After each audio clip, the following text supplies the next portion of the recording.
In this segment, we're going to be preparing our glass to fit our mold. There's several different sizes. Oh, there's millions of different sizes of molds that you can use. When you're going to use a mold, be sure it's prepared with kiln shelf and that the holes are open so that air can escape. Once you've selected your mold, determine what color glass you want to use. And to get the shape of the mold on the glass, you can either cut a pattern out of the shape of the mold, or you can actually place your mold on your glass and using a permanent marker, mark around it, mark around the shape.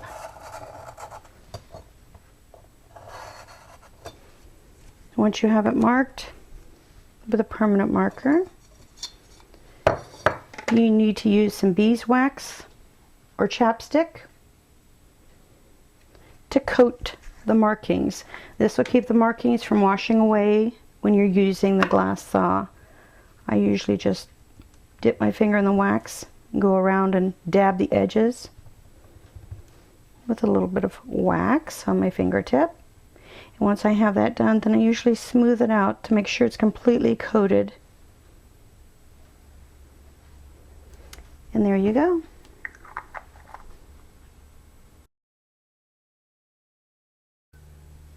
In this segment, I'm going to show you how to cut some glass using the glass saw. You should have your saw all set up, filled with water to the fill line.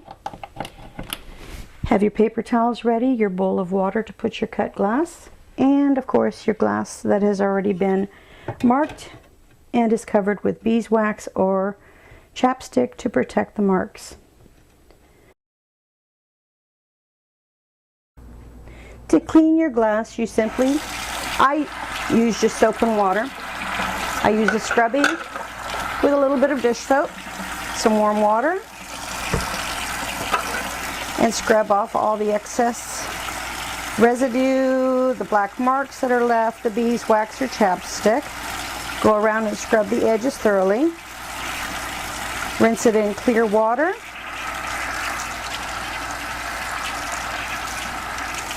And then dry the piece. To embellish my glass, this particular piece, I'm going to use some clear dots that I've already pre-fused and place them on the glass. They don't have to be in any particular order, however you want to embellish it. You don't have to glue these on, but if you do decide that maybe you've got stringers or whatever and you want to hold them in place, just use a bottle of clear unscented hairspray. With the tip of it, just touch the glass pieces individually and the hairspray will run down and around the glass and fuse them into that spot. That way it'll hold it if you're like moving it around, taking it from here and putting it on the kiln shelf. Okay, my glass is in the kiln and it's starting to warm up. I've set my timer so that I don't forget to observe it, and I've put it on high. This is a small kiln, it won't take it too long to heat up. So we'll take a look at it in a little while. Okay, my glass has reached about 1500 degrees. My timer has gone off. Let's take a look and see how the glass looks at this point. Looks like everything is melted. So we will turn the kiln off.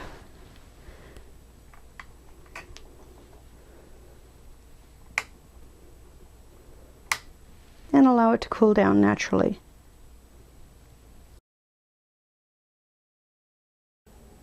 Okay, my piece is finished fusing to a full fuse, and now I'm ready to do the slumping process. I have it inside my kiln, laying on top of a mold that's completely covered with kiln wash, and that is sitting on a shelf that has kiln wash on it also. Let's take a look at my fusing segment here. It's ready to go. Okay, I'm using my user 2.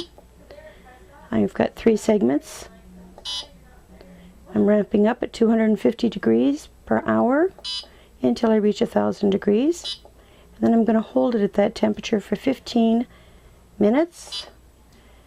Then I'm going to ramp it up full speed to 1200 degrees. Hold it for 10 minutes. And then ramp down at full speed to 950 and hold it for an hour. So it's ready to go.